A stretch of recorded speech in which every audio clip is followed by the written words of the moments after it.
할렐루야. 아멘. 오늘도 이 아침에 함께 하시는 분들 진심으로 사랑하고 또 축복합니다. 오늘 아침부터 좀 서두르셨죠? 오늘도 하나님께서 우리를 깨우시고 또 발걸음 인도하실 줄로 믿습니다. 우리가 억지로 온 것이 아니라 하나님께서 뜻이게 해서 우리를 부르시고 함께 하실 줄로 믿습니다. 딱딱한 의자가 아니라 따스한 하나님을 품으로 하시고 함께 말씀을 통해서도 운영하는 그런 시간이 일어납니다. 아침도 드시고 오셨습니까? 네. 예. 인터넷 유물 보니까 이런 말이 있어요. 모든 건 밥으로 통하는 대한민국, 이런 제목이 있어가지고 도대체 이게 뭔가 했더니 대한민국은 항상 말할 때 모든 것이 다 밥으로 통한답니다. 예를 들면 이런 거죠. 어른이 아이들에게 혼낼 때 뭐라 말합니까? 너 밥도 없을 줄 알아? 이렇게 혼내죠. 고마울 때 정말 고마운 사람들이 뭐라 말합니까? 야 진짜 고맙다. 내가 나중에 밥 한번 살게 라고 말하죠. 안부 물어볼 때 어떡합니까? 야 밥은 먹고 지내냐? 이게 안부 아니겠습니까? 아플 때 뭐라 말하죠? 야 밥은 꼭 챙겨 먹어라 이렇게 말이죠. 또 우리가 항상 평상시 인사할 때 뭐 식사하셨습니까? 라고 인사하죠. 정말 저 사람 재수 없어요. 뭐라 말합니까? 밥맛 없다 그러죠. 또 한심할 때 저래서 밥 벌어먹고 살겠나? 이렇게 말할 때가 있습니다. 뭔가 좀 잘해야 되겠다 싶으면 밥값을 해야지 말하고 또 나쁜 사이, 저 사람하고 나하고 사이가 정말 나쁘면 그 인간하고는 밥도 같이 먹기 싫어 이렇게 말하지 않습니까? 모두 다 바보전 걸린 것 같아요. 범죄를 저지르면 뭐라 합니까? 죄를 저지르면 너 그러다가 콩밥 먹는다. 또 심각한 상황, 아주 어려운 상황 속에 말할 때 너 지금 이 상황에 목구멍에 밥이 넘어가냐? 이렇게 말이죠. 엄마가 만들 때 야 그거 한다고 밥 먹어주냐? 뭐 이런 것도 있고 또 남자들 특히 좋은 아내 평가할 때 평가의 기준, 아내의 평가 기준이 뭡니까? 야 집사람이 밥 잘 챙겨주냐? 물어봅니다. 항상 보면 이렇게 먹는 게 중요해서 그런 몰라도 우리는 그런 것 같아요. 사람에 있어서 먹는 것은 굉장히 중요합니다. 먹어야 에너지가 생기고 힘이 생기는 거죠. 그런데 우리가 육적으로만 강건해서는 안 될 것입니다. 영적으로도 우리가 강건해야 될 것입니다. 성경 분명히 말하죠. 사람이 떡으로만 살 것이 아니요 하나님의 입에서 나오는 말씀으로 살 것이다 라고 말씀하셨습니다. 오늘도 말씀을 통해서 우리의 영광을 강건해질 수 있는 그런 시간이 되었으면 좋겠습니다. 자, 살다 보면 우리가 사람들이 모든 실패와 좌절 이런 경험을 다 안고 살아가고 있습니다. 매번 뭐 하는 일마다 다 잘 되면 얼마나 좋겠습니까? 승승장구하는 사람 아마도 제가 볼 때는 이 세상에 없는 것 같아요. 학생들은 주로 이제 공부하다가 공부에 많이 실패하죠. 대학 입시에 실패하기도 하고 혹은 뭐 전에 1등했다가 떨어지기도 하고 하는 모습이 많이 있습니다. 또 여러 가지 어른들은 사업하다가도 실패한 경험이 많이 있습니다. 또 젊은이들은 직장을 얻으려다가 또 여러 가지 실패한 경험이 있고 또 여러 가지 삶 가운데 굉장히 문제를 많이 만나는 그런 모습을 찾아볼 수가 있습니다. 그래서 여러 가지 문제를 만날 때마다 사람들이 고민 속에 살아가는 분이 있는가 하면 또 어떤 사람들은 누구에게 이것을 좀 털어놓는 이런 경우가 있습니다. 그걸 좀 그러다 보니까 누구나 다 아픈 상태들은 다 있는 것 같아요. 절망의 모습들이 다 있습니다. 그러나 우리가 정말 기억해야 될 것은 뭐냐면 이러한 모든 실패와 절망이 인생의 끝이 아니라는 거죠. 인생 살아가는데 한 과정에 불과하다는 것입니다. 하나님께서 우리에게 모든 것을 복을 주시기 위해서 때로는 우리 인생 가운데 고난이라는 것을 주시기도 하고 그것을 우리가 잘 견디고 나가면 또다시 큰 복을 우리에게 주신 것을 볼 수가 있습니다. 그래서 어떤 분은 우리가 말할 때 이렇게 말합니다. 고난은 변장된 축복이다 이렇게 말합니다. 감춰진 축복이라는 거죠. 성경에 보면 여러 가지 성공한 그런 케이스도 있고 또 실패한 케이스도 있습니다만 구약 성경 가운데 가장 아마 감동적이고 커다란 승리를 겪었던 그런 모습이라고 한다면 아마도 엘리야의 갈멜산에서의 대결이 아닌가 하는 생각이 듭니다. 자, 바알 선지자 당시에 바알 선지자 400명과 아세라를 섬겼던 선지자들 450명 도합 850명을 가지고 갈멜산에서 누구의 신이 참신인가라고 하는 그런 것을 가지고 대결합니다. 그런데 놀랍게도 하나님께서 그 제단 가운데 불을 내리시죠. 불을 내리시고 그리고 모든 백성들과 왕이 깜짝 놀랐음에도 또다시 하나님께서 3년 반 동안 말랐던 그 땅에 비를 내리셔서 어마어마한 하나님의 능력을 선포했습니다. 엘리야의 주가가 확 올라간 거죠. 자, 그런데 그렇게 승리만 하면 참 좋은데 그 이후에 또다시 엘리야의 고난이 닥쳐오는 수가 있습니다. 오늘 말씀이 바로 그 내용입니다. 아합 왕으로부터 엘리야가 바알 선지자들을 다 잡아 죽였다라고 하는 소식을 들은 왕비 이세벨이 엘리야에게 사람을 보내서 내일 내가 똑같이 너를 잡아서 죽일 것이다 라고 엄포를 놓습니다. 자, 엘리야가 그런데 그 소리를 듣자마자 두려운 나머지 즉시 짐을 싸서 도망을 치죠. 자신이 거주하던 북이스라엘 땅을 떠나서 남쪽 유다의 가장 아래쪽 브엘세바로 피신하게 됩니다. 그리고 거기서조차도 4년 머물게 하고 자신은 하루 길을 더 가서 광야 속으로 들어가서 한 로뎀나무 아래에 그만 탈진하고 쓰러집니다. 죽기를 구하죠. 지쳐 쓰러져 잠이 들었던 엘리야에게 하나님께서 천사를 보내셔가지고 위로하시고 또 먹을 것을 주신 후에 호렙산으로 다시 가도록 하셨다라는 그런 내용이 바로 오늘 내용입니다. 자, 그런데 이 말씀을 가만히 보면요, 참 아이러니한 것이 있습니다. 뭐냐면, 아니 그동안 이 엘리야의 어떤 능력, 엘리야의 힘을 보면 우리 갈멜산에서의 그 능력은 아무도 자기를 도와준 사람이 없었습니다. 모든 사람들이 다 적이었어요. 그런데 그간에서 사람을 믿고 믿음으로 함께했던 그 하나님, 그 어마어마한 힘을 가지고 있었던 하나님을 절대적으로 신뢰했던 이 엘리야 아니겠습니까? 그러면 하물며 지금 자기가 바알 선지자를 다 죽이고 이제는 무서울 게 없을 만도 한데 하필이면 그 왕비 이세벨이 자기를 죽일 것이다 하는 이 말 한마디에 이 사내 대장부가 이렇게 겁을 덜덜 먹고 도망칠 필요가 있겠느냐라는 것입니다. 할 수가 있다면 그 믿음을 가지고 뭔가 이겨야죠. 그런데 이 엘리야는 그렇게 못했다는 것입니다. 한순간에 자기 목숨을 건지고자 도망을 쳐버렸어요. 자, 엘리야의 입장을 한번 제가 묵상해 봤습니다. 도대체 엘리야는 무슨 마음을 가지고 이렇게 변했을까 하는 것인데, 이런 갈멜산상에서 대결해서 승리를 거둔 엘리야 어땠을까요? 아마도 그 마음속에 승리를 거둔 것은 이루 말할 수 없을 것입니다. 야, 내가 이겼다. 하나님 나에게 승리하게 하셨다. 이제는 뭔가 하나님의 능력을 보여주셨으니까 이 아합 왕이 이제는 그 왕비 이세벨을 패하고 그리고 온전히 하나님께로 돌아오겠구나. 모든 이스라엘 백성들이 이제는 하나님의 능력을 알았으니까 하나님께로 돌아와서 하나님을 온전히 섬기겠구나. 이런 마음을 갖지 않았을까요? 뿐만 아니라 엘리야의 속마음 가운데 아무래도 인간이다 보니까 내가 해냈어. 내가 이렇게 놀라운 능력을 하나님 통해서 일어났으니까 이제 아합이 다시금 나를 온전하게 잘 봐서 그래, 높은 자를 하나쯤은 좀 주지 않을까? 뭔가 나를 통치하는데 내 영향력이 좀 많아지지 않을까라고 하는 자기 우월감에 빠지지 않았을까라고 하는 그런 생각을 좀 해보게 됩니다. 그런데 전혀 변하지 않았죠. 백성들도 마찬가지고 아합 왕도 회개하기커녕 전혀 그런 모습이 없습니다. 오히려 이세벨에게 구하게 되니까 이세벨이 살기 등등해서 그를 죽이겠다라고 위협하고 있어요. 갑자기 그 상황 속에서 두려움이 몰려오게 됩니다. 이세벨은 참으로 악독한 여자죠. 이 이스라엘 땅에 바알 신상을 가지고 들어온 여자입니다. 바알 선지자를 죽였다는 것에 대해서 엄청난 분노를 하게 되고 그로 말미암아 이제 엘리야를 죽일 것이다 하고 했으니까 엘리야가 받아들일 때는 아마도 이 여인이 자기를 죽인다면 정말 죽일 것이다. 그리고 이왕 죽일 거 아주 극렬하게 더 죽일 것이다 라고 하는 그런 극도의 공포감을 느끼게 됩니다.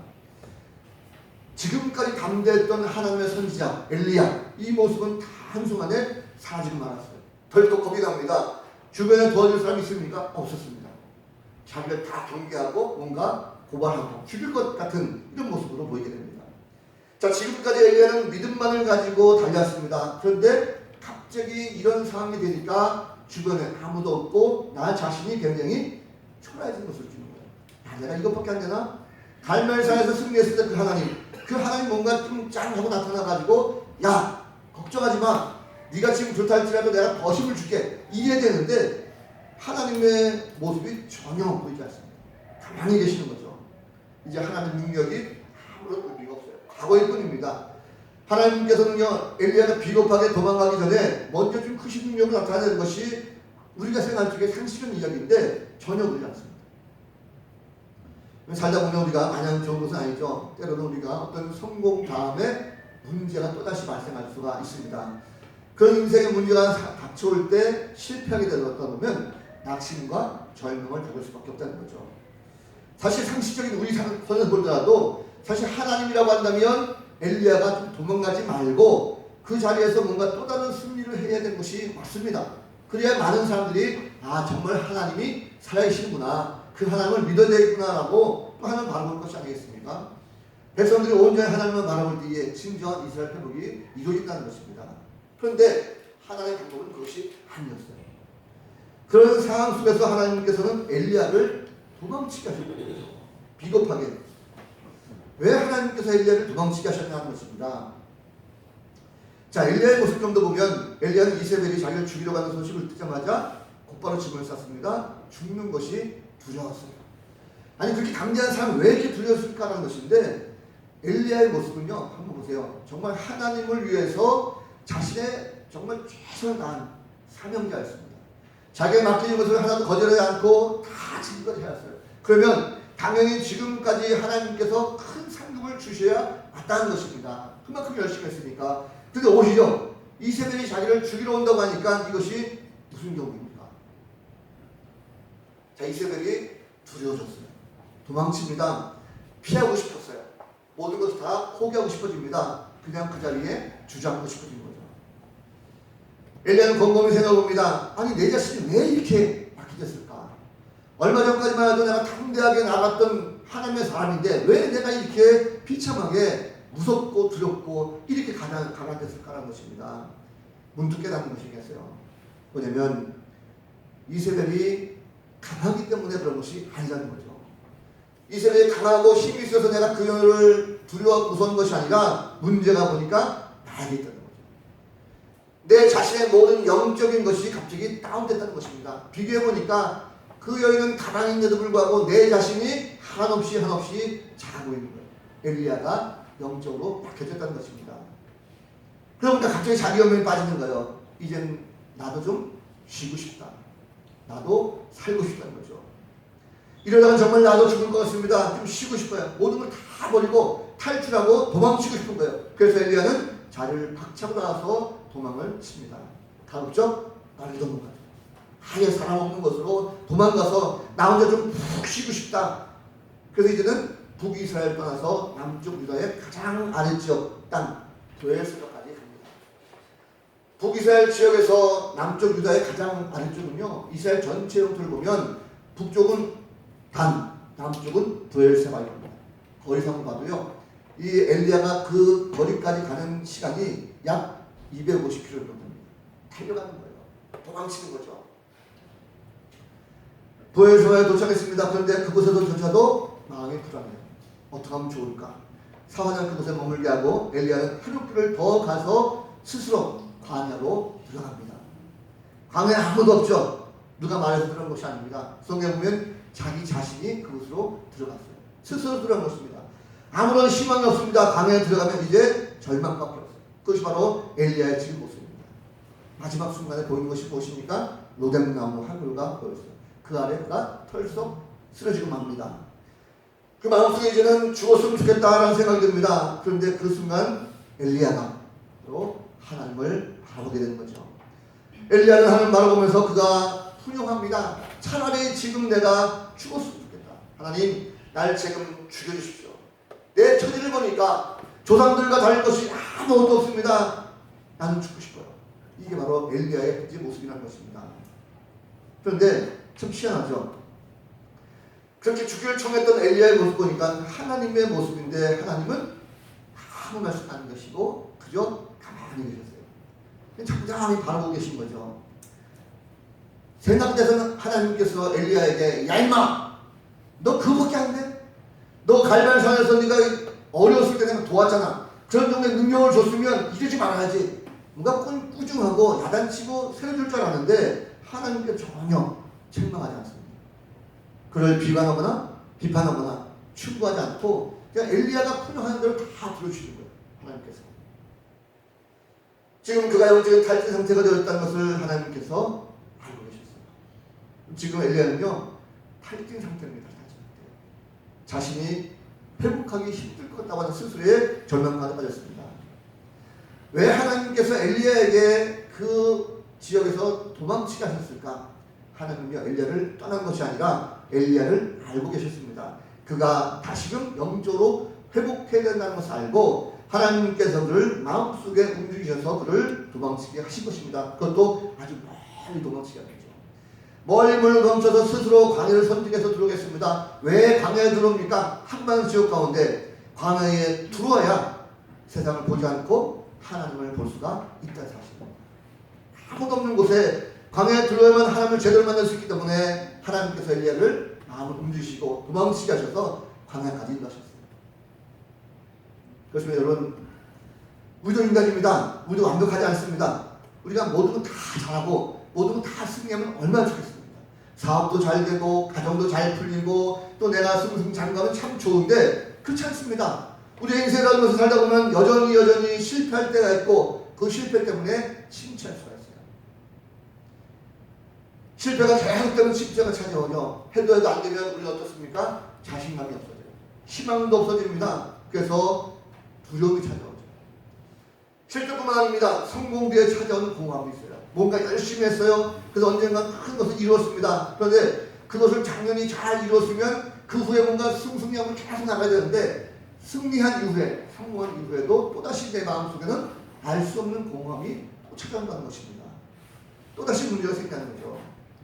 결국 공허함이라든지 허전함이라든지 박탈감이 찾아올 때가 있습니다. 그럴 때 우리 어떻습니까? 도망치고 싶죠. 현실 세계를 좀 벗어나서 뭔가를 좀 멀리 떠나고 싶을 때가 있습니다. 훌쩍 휴가라도 떠나고 싶을 그 마음이 있죠. 휴식을 빌밀해서 산으로 가기도 하고 바다로 가기도 하고 해외로 떠나서 아무도 모르는 곳에 가서 쉬고 오기도 합니다. 그러나 하나님은요 그 가운데서도 우리를 인도하실 줄로 믿습니다. 성도는요 뭔가 달라도 달라야 됩니다. 다시 말하면 우리도 세상 사람들과 똑같은 마음을 갖고 있고 똑같이 침체할 수 있어요. 그러나 우리의 회복은 그들과 달라야 된다는 것입니다. 세상 사람들은 자신이 힘들고 어려울 때 낙심하게 되면 마음대로 가요. 그래서 우리는 하나님께서 인도하시는 곳으로 가야 한다는 것입니다. 하나님께서 인도하는 것이 어디입니까? 그것이 비록 광야라 할지라도 그곳에 가야 돼요. 여기 있습니까? 그 광야로 들어가야만 하나님을 온전히 만날 수 있는 회복의 시작이 거기서 이루어지기 때문에 그렇습니다. 지금 삶의 모든 침체를 겪고 있습니까? 어떤 분은 혼자 쉬고 싶을 때가 있을까요? 그렇다면 여러분 광야로 들어가셔야 됩니다. 광야는 하나님이 계신 곳입니다. 하나님이 맞아주시고 안아주시는 곳이에요.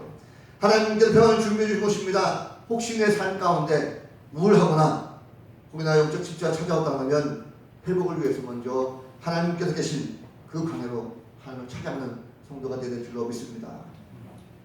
자, 광야로 들어간 엘리야가 요단강 마을에 쓰러졌어요. 잠이 들었습니다. 자, 엘리야의 그 잠은요, 제가 가만히 묵상해 보니까 정말 꿀잠인 것 같아요. 그동안의 아합과의 관계, 이세벨과의 관계, 그 머나먼 길을 달려오면서 얼마나 피곤했겠습니까? 잠도 제대로 못 자고, 밥도 제대로 못 먹고, 그리고 그 두려움과 걱정 때문에 그 멀리 도망쳤어요. 그런데 이제 아무도 없고, 혼자 그 방에서 로뎀나무아리에 덜커덕 앉아서 쓰러져 잠을 자는 그 모습 보니까 정말 오래간만에 꿀잠인 것 같아요. 그런데 놀라운 것은요, 하나님께서 그때 천사를 보내셨어요. 자, 그리고 엘리야를 어떻게 합니까? 잔잔하게 그를 어루만져 주시는 거예요. 따뜻한 마음을 가지고 어루만져 주시는 거예요. 그동안 이 삶 가운데 팍팍했던 그 인생이었습니다. 이세벨의 기억 때문에 단 한순간도 쉬지 못했어요. 따뜻한 집에서 좋은 음식 먹는 것이 좋을 줄 몰랐지만 그런 거 경험할 줄 알았어요. 엘리야가 따뜻한 하나님의 사랑을 느끼기 시작합니다. 다정한 천사의 소리죠. 뭐라 말합니까? 그만 자고 일어나서 먹으라. 육신의 음식을 집어줍니다. 먹으라 합니다. 그동안 배고프게도 잊고 있었는데 천사의 음성을 듣고 나서 일어나 보니까 숯불에 구운 고기와 더불어 음식이 있어요. 얼마나 맛있겠습니까? 그동안 먹지 못했던 건 허겁지겁 먹고 또 먹었어요. 그런데도 양이 차지 않았어요. 어떡합니까? 다시 또 누웠죠.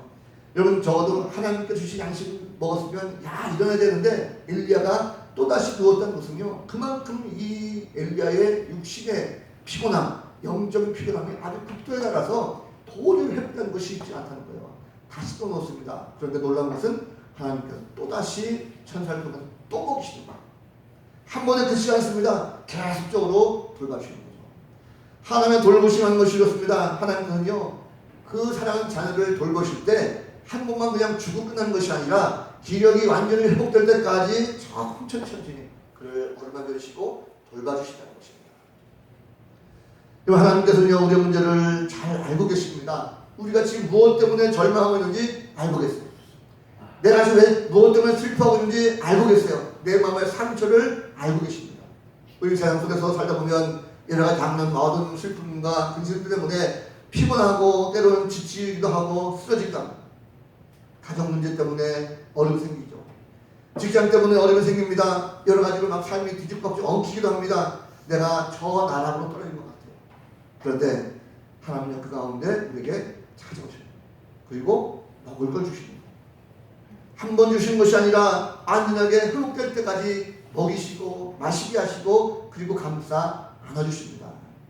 그렇게 해서 우리를 회복하도록 만들어주신다는 것입니다. 여기서 하나님은 단순히 기다리시는 분이 아닙니다. 철저히 우리를 돌봐주세요. 그래서 육체도 필요할 때 힘을 주시고 배가 고프면 먹을 걸 주십니다. 내가 외로울 때 누군가를 보내서 그 마음도 어루만져 주십니다. 하나님만이 우리를 진짜 감싸 안아주시는 것입니다. 세상의 거친 풍랑에 내버려두지 않고 손을 내밀어서 우리를 잡아주세요.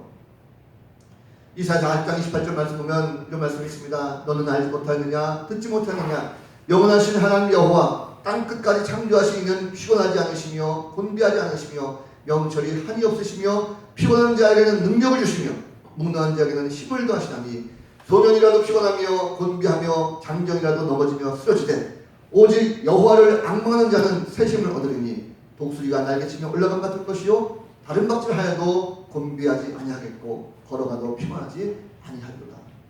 하나님의 놀라신 능력이 우리를 붙잡고 있을 줄 믿습니다. 혹시 내 자신 가운데 낙심과 절망 속에서 그 삶의 공허함 속에서 쓰러져 계시는 분이 있습니까? 그렇다면 하나님께 주시는 그 힘과 능력을 가지고 현재의 침체를 과감하게 털고 이루는 성도가 되시기를 축복합니다. 하나님께서 이 엘리야를 왜 그 먼 곳까지 부엘세바까지 도망쳐 내려오게 하셨을까라는 것을 좀 더 생각해 봤어요. 자, 광야에까지 들어와서 죽기를 정했던 엘리야에게 하나님께서 다시금 먹이시고 회복시키시는 그 목적이 있습니다. 하나님은요 엘리야에게 아직도 그가 해야 할 일이 남아있다는 것을 말씀하는 거예요. 다시 말하면 죽기를 청했던 엘리야지만 하나님께서 그에게 새로운 힘을 다시금 주셔서 다시금 일어나게 하신 것은 너는 아직도 내가 해야 될 일이 있어. 너에게 시킬 사명이 남아있어. 이 뜻을 말하는 것입니다. 사명이 있기 때문에 그가 비록 죽기를 각오했지만 하나님께서 먹이시고 시키시고 새로운 소망을 주시는 거예요. 그리고 그에게 다시금 40일 동안 주례를 걷게 하셔서 힘든 그 강역들을 다 걷게 하셔서 하나님께서 지시하시는 호렙산으로 가게 하십니다. 왜 하필이면 호렙산으로 가게 하셨을까라는 것입니다. 여기 참된 의미가 있습니다. 하나님께서 호렙산에 보내신 이유가 무엇입니까? 호렙산은 어떤 산이죠? 하나님께서 모세를 부르신 산입니다. 모세를 부르시고 그 산 가운데 모세에게 사명을 주신 산입니다. 그리고 모세가 그 호렙산에서 두 돌판을 받고 율법을 받았던 그 산입니다. 뿐만 아니고 모세가 40주를 그 산에서 하나님과 함께 교류하면서 영적 교통이 일어나가지고 성령 충만했던 산이 바로 호렙산입니다. 영적 완전한 회복을 하나님께서 주셨다는 거죠. 이 엘리야가 침체되는 것은요 육적인 침체뿐만 아닙니다. 영적인 침체까지도 그가 있었기 때문에 그에게 완전한 영과 육의 회복을 하나님께서 만들어주시고자 그를 일로 보내십니다. 뿐만 아니라 사명이 아직 남아있기 때문에 여기서 끝날 것이 아니라 너는 내가 주는 사명을 더욱더 감당하자는 것을 말씀하고 있어요. 삶의 집착의 성도들은요 하나님께서 우리도 호렙산으로 가게 하십니다. 우리의 마음도 움직이시고 몸도 움직이셔서 하나님께서 계신 곳으로 가게 하십니다. 그것이 우리를 만나주시겠다고 하는 하나님의 사인입니다. 우리 완전하게 회복시키시겠다고 하는 장소입니다. 그렇다고 하면 우리가 가야 할 영적인 호렙산이 어디입니까? 여러분이 만약 지금 내가 혼자 힘들고 침체되어 있고 나태하고 게으르고 아무 힘없는 죽을 수밖에 없는 그런 어려운 환경 속에 있을 때에 하나님께서 호렙산으로 가라고 한다면 그 호렙산이 나에게 어디라는 것입니다. 그것은 멀리 있지 않습니다. 내가 처음 예수를 만났을 때, 내가 주님을 처음 알았을 때 마음속에 말씀을 듣고 감동이 되어서 그 마음속에 통의 눈물을 흘렸고 주님을 만났을 때 정말 감사하면서 주 앞에 더욱더 나왔던 그 뜨거운 장소, 그 시간 바로 첫사랑의 회복이 우리 가운데 있을 필요가 있습니다. 그때 사명을 다시 한번 기억하게 될 것이고 다 끝난 것이 아니라 다시 나에게 새로운 사명을 하나님께 주실 줄로 믿습니다. 다우센트라고 하는 선교사가 있었습니다. 남미를 전도하는 그런 선교사였는데 남미에 전도하다가 돈 빌레모라고 하는 한 청년, 원주민 청년을 만났어요. 이 선교사가 그에게 복음을 전했습니다. 그리고 이 젊은이가 복음을 받아들여서 그리스도인이 되었습니다. 뿐만 아니고 복음을 잘 전했어요. 그가 주의 명령대로 복음을 전하겠다라고 열심히 하고 전도자로서의 서명을 합니다. 그 후에 그가 전도자가 됐습니다. 돈 빌레모라는 청년이 열심히 복음을 전하고 그리고 주님을 위해서 최선을 다해서 일했습니다. 그러던 그가 어느 날 이 타우센트 선교사에게 찾아왔어요. 선교사님, 전 이제 사표 내겠습니다. 저는 이제 전도 사표를 가져갔으니까 좀 받아주십시오. 도저히 못하겠습니다. 타우센트라고 선교사가 너무나도 기가 막혀서 그에게 물었습니다. 왜 사표를 내려고 합니까? 라고 물었어요. 근데 이 강반들이 물었습니다. 저는 전도가 이렇게 힘들고 어려운 줄 몰랐습니다. 전도하기가 너무너무 힘들어요. 이제 사람들이 욕하는 소리도 고함치는 소리도 그들의 비난 어린 소리도 정말 듣기 힘듭니다. 왜 내가 무슨 죄를 졌다고 나는 그냥 복음을 전하는 것밖에 없는데 사람들은 왜 나를 비웃어가면서 나를 그렇게 겁니까? 내가 참다 이제 도저히 못하겠습니다. 이 젊은 전도자가 그렇게 불평하면서 이 타운센트 선교사에게 말했습니다. 그랬더니 이 선교사가 이런 말을 했어요. 돈 빌레모, 당신이 예수님을 영접하고 나서 얼마 지난 후에 나에게 찾아와서 한 말을 기억합니까? 그때 당신은 주님께서 저를 복음을 전하는 자로 부르십니다 라고 스스로 말하지 않았습니까? 그렇죠. 그렇다면 나는 그 사표를 받을 수가 없습니다. 왜냐하면 주님께서 당신을 부르셨으니까 그 사표를 받을 수 있는 분도 바로 주님이십니다. 당신이 지금 나에게 말한 그대로 주님께 가셔서 주님께 아뢰고 주님 앞에 직접 사표를 제출하십시오. 이제 청년이 주장해서 기어가는 목소리로 이렇게 말합니다. 제가 주님께 사표를 낸다고 말씀드리면 아무래도 주님께서 안 받으실 것 같아요. 그래서 선교사가 기다렸듯이 야단쳤어요. 주님께서 사표를 받지 않으시면 그분은 아직도 당신을 사용하셔서 복음을 전하기 원하신다는 뜻이 아니겠습니까? 젊은이가 어째서야 마음의 감동을 받아서 그렇군요. 선교사님 말씀이 맞습니다 라고 다시 한번 그가 회개하고 곧장 일어나서 기도하기 시작했고 성령 충만한 데서 다시 복음의 전도기를 걸었다는 얘기했습니다. 하나님께서는요 침체된 모든 자녀들을 그냥 내버려 두지 않습니다. 왜 그렇습니까? 일꾼이기 때문에 때로는 먹이시고 때로는 쉬기도 하시고 심지어 사랑을 통해서 새로운 힘을 부어주십니다. 결국 오늘 말씀 보니까요 하나님께서는요 우리 모든 자녀들에게 회복시켜주시기를 바로 원하십니다. 때로는 쉬기도 하시고 심지어 사랑을 가지고 잘 품어주시면서 새로운 힘을 주어야 합니다. 그래서 낙심과 절망하는 것 원치 않습니다. 그 현장 속에서 가장 머무르는 건 원치 않습니다. 온전하게 회복시키를 그 하나님의 품에 안기를 원하시는 거예요. 우리가 힘들고 낙심되고 상처가 크면 클수록 빠른 시간 내에 주님 품 안으로 들어오기를 원하십니다. 그래야만 다시 온전하게 회복시켜 주실 수 있다는 것입니다. 하나님이여 사랑의 하나님이십니다. 그래서 사랑하기 때문에 자녀들을 완전하게 회복시켜야 하는 것입니다. 세상에서는 완전 회복이 없습니다. 그래서 사람들은요 세상을 따라서 더 완전한 회복을 확 추구하고 있어요. 그러다 보니까 하다 안 되면 스스로 목숨 끊는 경우가 많습니다. 그러나 그것은 엄청난 잘못입니다. 하나님께 나온 자는요 쉬게 하시고 먹이기도 하시고 삶의 회복을 주실 줄로 믿습니다. 아멘. 우리의 모든 죄의 문제 우리의 문제 해결할 수 없습니다. 우리 죄악 가운데서 굉장히 머물고 해결할 수 없었어요. 주님께서 이 땅에 오셨습니다.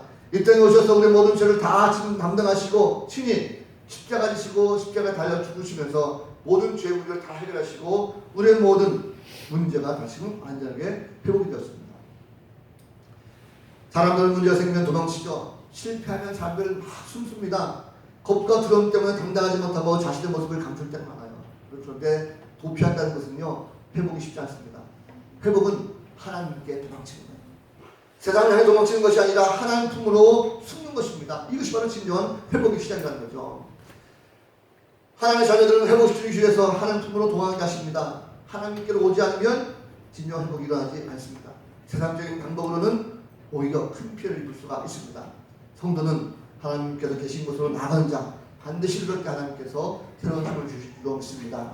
아멘. 엘리야가 호렙산으로 갔을 때 다시 한번 하나님의 능력을 재확인합니다. 뿐만 아니고 더 이상 이 엘리야는 자신의 개인의 명예와 이익을 금하지 않습니다. 이세벨이 두렵지 않았습니다. 담대한 마음을 가지고 이제 오직 하나님을 더욱더 높이는 진정한 참 선지자가 된 걸 볼 수가 있습니다. 비로소 자신에게 사명이 남아있다는 것을 알고 사명을 위해서 완전히 회복했다는 것을 볼 수가 있습니다. 이제 모든 것 다 완전히 회복됐어요. 신약시대까지 전달되는 위대한 선지자, 하나님의 선지자 엘리야가 됐던 걸 볼 수가 있습니다. 말씀을 정리합니다. 여러분, 신앙생활을 보면 영적 침체, 육적 침체 반드시 찾아옵니다.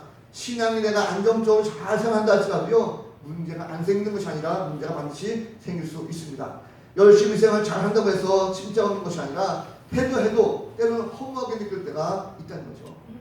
큰 행사를 치르고 나면 그 때문에 허무할 때가 많습니다. 연극 배우들이 그렇다고 그러죠. 연극 배우들이 연극을 잘 열심히 해서 땀을 흘려가지고 잘 했어요. 끝나고 나서 모든 관객들이 다 들어간 그 객석을 바라보면 쓸쓸하게 부족하고요. 허무하다고 합니다. 교회도 마찬가지입니다. 교회도 보면 항상 모든 큰 행사를 치고 나면 뭔가 그 후유증 때문에 허무하게 느낄 때가 참 많았어요. 성가대도 마찬가지죠. 찬양대에 나가서 한 달 동안, 두 달 동안 열심히 연습해가지고 그 짧은 시간에 몇 곡 딱 하고 나면 뭔가 허전함을 느끼게 되고 뭔가 좀 아쉬움이 있죠. 교회 형도 마찬가지입니다. 뭔가 크게 했음을 불구하고 나중에 또 허전할 때가 참 많았어요. 그런데 절대 그것을 우리가 꺾여서 안 될 것입니다. 성도들 한 주간 동안 침체되고 넘어졌다 할지라도 주일을 통해서 다시 한번 일어서게 하신 그 하나님의 은혜를 얻고 가야 될 줄로 믿습니다. 하나님과 영적 교제가 있어야 다시 우리를 일어날 수가 있습니다. 하나님께 다시 이렇게 세우시는 그 영적 교제가 어디입니까? 바로 예배라는 거죠. 내 삶 가운데 지금 침체기를 겪고 있습니까? 내 신앙 상태는 지금 어떻습니까? 홍대가 지금 생활할 때에 안일하게 하는 것은 아닌지 깊이 한번 다시 한번 생각해보시죠. 만약에 지금 내가 영적인 모습으로 침체되어 있다고 하면 다시금 일어서기를 원합니다. 그래서 하나님께 의지하고 하나님께 나아가는 자는 반드시 영적으로 회복시켜 주기로 믿습니다. 예배가 회복되기를 원합니다. 그래서 예배는 말씀과 기도와 찬양이 어우러져 있어요. 우리 모두가 힘들고 어렵다 할지라도 바로 이런 모든 부분에 있어서의 예배를 회복하시고 침체된 모든 성도의 영광을 다시 한번 일으켜주시는 그 하나님 능력이 마음껏 풍성하게 임하게 될 줄로 믿습니다. 하나님 우리 모두가 영적 침체를 잘 극복하시고 다시 이렇게 세우시는 그 하나님 능력을 경험할 수 있는 복된 성도도 다 되시기를 우리 구주 예수 그리스도로 간절히 축원을 드립니다. 아멘. 기도하겠습니다.